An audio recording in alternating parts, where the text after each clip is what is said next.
What a ball carrying centre back would do is that, generally speaking, that when the centre back receives the ball, let's say they're looking to play short, build up from the back. When say the centre back, let's say this one here, receives the ball from his goalkeeper, let's say, generally there won't necessarily be a striker on him straight away. Hello and welcome back to the State of Play YouTube channel where we make next-gen sports content.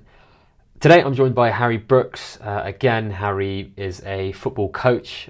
He's worked with some of the most talented players in England and abroad, and he's going to be today giving us his insights on ball-playing centre-backs and why it's good to have them in your side to progress the ball forward. So, Harry, I mean, I've tried not to do you a disservice with that introduction, but please take it away with what you're going to be talking about today. Yeah, so first of all, apologies for this weird-looking formation. That's not necessarily how teams would set up when they're looking to build the ball out from the back, but I'm more focused on these three here. The three defenders. A lot of ball play now, progressing the ball from the back is very positional nowadays, positional based. So a lot of teams look to progress play using three at the back.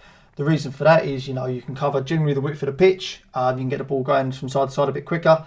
And also, if you have three rather than four at the back, it means you can have an extra player ahead of the ball, obviously in attacking areas. I'm even going to be more specific than ball playing centre backs. It's how beneficial it can be having players that can carry the ball out the back. And the reason for that is that obviously, depending on who you play against, whether it's a high pressing side or a medium block or a low block, especially in the UK, there's going to be pressure on the ball quite aggressively, generally at some stage, at some phase of play. But a lot of teams are also very, very positionally disciplined in how they set up. They block passing lanes, and they basically ask the other team, can you break us down? What a ball carrying centre back would do is that, generally speaking, that when the centre back receives the ball, let's say they're looking to play short, build up from the back. When say the centre back, let's say this one here, receives the ball from his goalkeeper, let's say, generally there won't necessarily be a striker on him straight away. There might be a high pressing team that presses him aggressively. Again, a ball carrying centre back can maybe evade that initial pressure. So you've broken the first line of pressure. So now you're obviously, let's say you've got two players here. You've now broken that first line, so these two are out of the way. Now there's obviously less players that are in your way. Or if a team is perhaps more in a medium block or a low block, and they sort of set up maybe like, generally quite compact, four across the middle, maybe a two. If you have a player that can't progress the ball at the back, then these guys are quite okay in their set positions. They can block passing lanes into these other players, into the forward positions, or they can even press you aggressively. If you are someone that can carry the ball out the back and now take the onus upon you to progress the ball, one of these players eventually has to come and press you and has to close you down. That in turn will free up a man or one of your teammates or however many teammates in a pocket of space where they can get it in a higher position and again maybe break another line of pressure. So basically it's all about looking to break pressure and lines of breaking lines. And what are some of the good examples that you've seen this season in Europe? A lot of people talk about Leipzig, who played against your Spurs, Upamecano, and other centre backs, Hastenberger and others, even Nathan Ake when he played in the second leg. They all are very adept at kind of breaking lines. Who else has impressed you in that kind of category? Speaking from a Spurs fan, hasn't played much this season, but one of my favourites that is really good at it is Jan Vertonghen. Really composed at carrying the ball out. We can carry it infield and sort of carry it down sort of out the outside as well. Really good at carrying the ball. Someone that gets probably too much stick, actually. I want to give him a bit of credit. He's really good at doing this. Is Harry Maguire.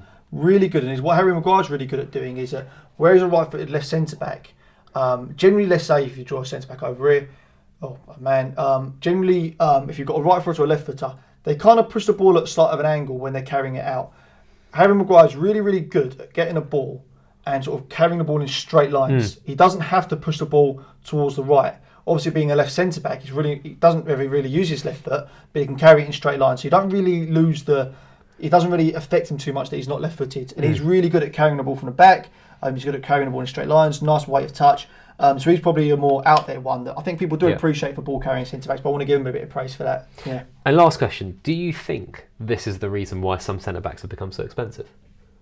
Yeah, because so many managers nowadays look to use centre backs and have done for a while, to be fair, but in the first phase of build up, again, so many sides nowadays, they're very structured in how they build up the ball. They're very positionally set, very positionally disciplined. There's not too much nowadays in the way of giving their players freedom on the pitch. Players tend to have their zones, there's patterns, there's structures. And a lot of that, especially with the bigger sides, is they look to use their centre-backs as part of that. So at the big sides nowadays, I mean, generally speaking, most centre-backs at the elite sides have to be able to progress the ball in some ways. Not necessarily through dribbling or carrying the ball. Could be passing, breaking lines, but centre-backs generally at those sides now have to be able to break lines. And it's becoming so important that the players like David Luiz, who necessarily aren't as defensively good all of the time or consistent, can get an extra year on their contract. They can play for a team in the Premier League. They can play for a team that are trying to compete for trophies. So it is interesting to see how we've seen this shift in the last 10 years. But that was really, really great, Harry. Thank you so much for joining us. Where can people find out more about you? My Twitter is HB_head coach. So if you want to hear more football opinions from me, then that's where that is. Follow that man. Thank you very much for watching. If you guys did enjoy that, please do like down below.